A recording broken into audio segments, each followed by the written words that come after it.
नमस्कार. ऑनेस्ट स्पेशलमध्ये तुमच्या सर्वांचं स्वागत.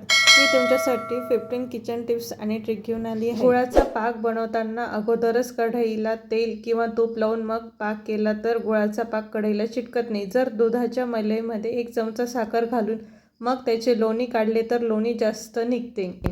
गुलाबजाम बनवताना अगदी सॉफ्ट व खूप ज्युसी बनवायचे असतील तर मावामध्ये थोडे पनीर आणि चना मिक्स करून गुलाबजाम बनवा.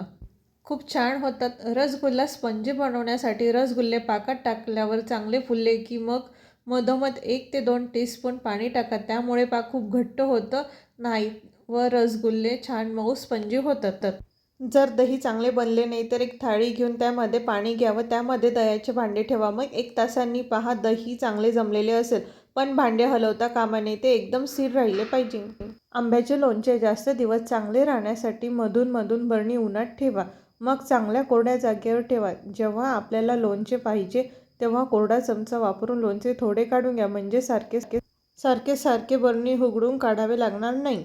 आंब्याचे लोणचे बनवताना थोडासा गूळ घातल्यास लोणच्याची टेस्ट मस्त लागते. शहाळे फोडायचे असेल तर सर्वात पहिल्यांदा वरतून भोक पाडून त्यामधील सर्व पाणी काढून मग शहाळे विस्तवावर गरम करायला ठेवा. वरचा कडक भाग लगेच सुटू लागेल. केळ्याचा घड दोरीला लटकावून ठेवला तर केळी लवकर खराब होत नाही. 5-6 दिवस चांगली राहतात. दुधावरची साय चांगली दाट येण्यासाठी दूध गरम करून थंड झाल्यावर फ्रीजमध्ये ठेवा. त्यामुळे साय छान भाकरीसारखी जाड येते.